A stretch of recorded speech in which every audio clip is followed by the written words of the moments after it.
Hi everybody, Tim Felicia here. I wanted to talk to you about clarity. You know, in prospering in light, there are certain aspects to that help us find our purpose and help us reach the abundance we want. And one of those is finding clarity in our lives. Recently, I posted 5 different principles and virtues associated with finding clarity. The first one is listening. In one of those posts, I mentioned that listen and the word silent have the exact same letters,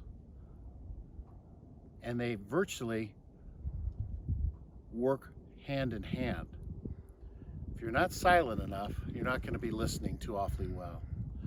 So you can see by the surroundings where I am today, this is out and away from a lot of noise and a lot of distraction.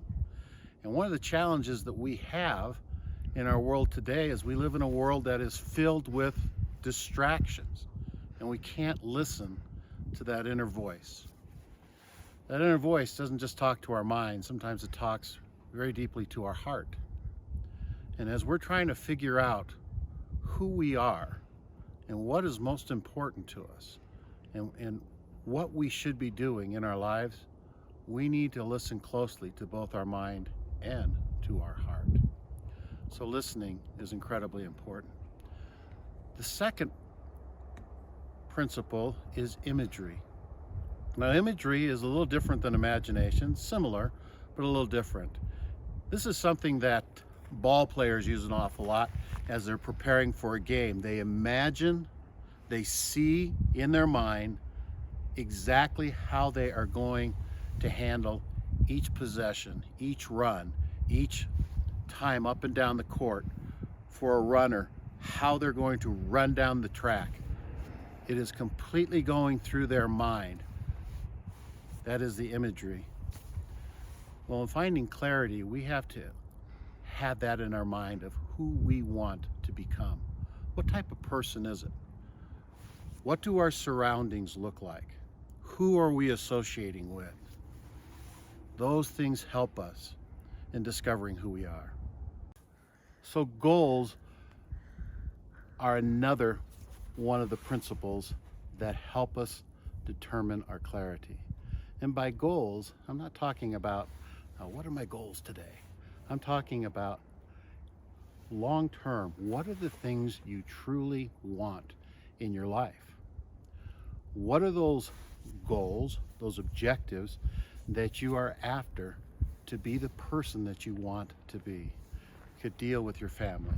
It could deal with a profession. It could deal with a lifestyle. But what are those goals? And those help you find clarity in the decisions that you begin to make.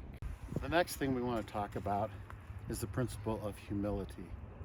Now, this one is so important to us because as we listen closely, we have to be humble enough to understand whose voice is speaking to us. Is that our own?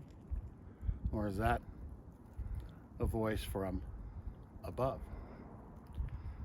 And which has more significance to the decisions we make, and which is going to help us gain more clarity? Many times our own voice is clouded by our current circumstances or by our past.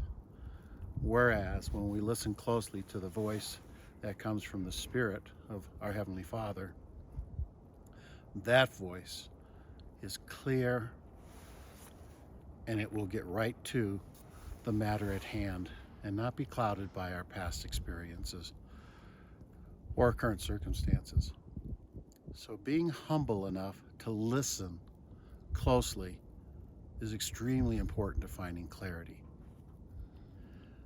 The next area that we want to talk about is the area of trust. Do you trust this process of learning to find clarity? Do you trust yourself that you have gotten close enough to who you are that as you come to understand what has come to your mind and to your heart, do you trust that enough that you'll follow through on it? Because no matter what takes place, it won't be easy. You will have ups and you will have downs. You will have things happen that will make you think, this is not what I'm supposed to be doing. I'm supposed to be doing something else. You need to trust this process and follow through. Finding clarity is one of the most important things that we can do. Sometimes we have to just step back and away from everything we're involved in. Find a place and a time where we can think and not be disturbed. Even with aircraft flying overhead, as you can probably hear, we just simply need some time to think clearly. Talk to you next time.